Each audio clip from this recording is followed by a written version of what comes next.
Choices aren't always a gift. Sometimes they're a trap. Addison learns that when she's given a deceptively simple option.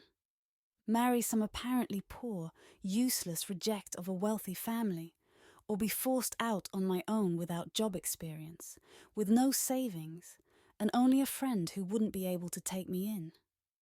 Neither sounds great. It's pretty simple, Addison. You go to the wedding in Hannah's place and say, "I do," or you get the freedom you've always wanted, her aunt says. No one said the wedding has to be until death either. Just give it a year or two, and I'm sure you can save up money one way or another, as long as he doesn't spend it all, Hannah giggles. I thought he wanted to marry Hannah. I thought that was the deal, Addison whispers. Aunt Shell strokes her daughter's hair, long, blonde, and straight. Addison's is just as long despite looking shorter thanks to her natural curls, and not as shiny or well kept. They both have heart-shaped faces with blue eyes. Both have similar noses, high cheekbones, and are 5'4". Of course, there are some differences thanks to the differences in how they've been living. But if people don't look closely, it's easy to overlook. When they were younger, people said Hannah and Addison looked and sounded like twins. They'd finish each other's sentences, go everywhere together, and seemed to know things about one another that only made sense for twins. But there was plenty that was different back then.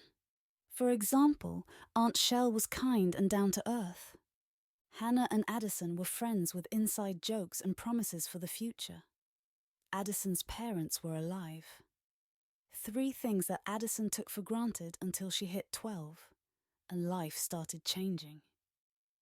Shell, now only Michelle, got married to some rich guy and moved into a series of mansions across the world to always be close while he was doing business. Over the next 2 years, Hannah became a stranger who didn't send presents or letters and didn't even contact Addison.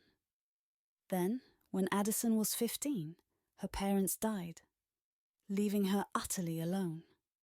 Since Michelle had been listed as Addison's godmother, she'd been sent to live with the now rich woman and the cousin who had gone from best friend to stranger. Addison heard about how wealthy they were, all the good things Michelle did for the community she lived in, and how sweet Hannah was. She thought some kind of fairy tale had come true. Within that first week of living with her new family, Addison realized she was stuck in her least favorite story. She was Cinderella, and there was no prince to steal her away. Aunt Shell had decided to homeschool Addison, which meant she did all of Hannah's homework and had to study between doing chores with the help. Addison wasn't supposed to leave the house unless she was with the head maid and was essentially kept a secret, so she could take all of Hannah's tests as necessary. It was the only time Addison was pampered, and all because she had to look like her greedy, shallow, conniving cousin. The question remained. Should she leave the house with the hope that a penniless and horrible husband won't be as terrible as this family?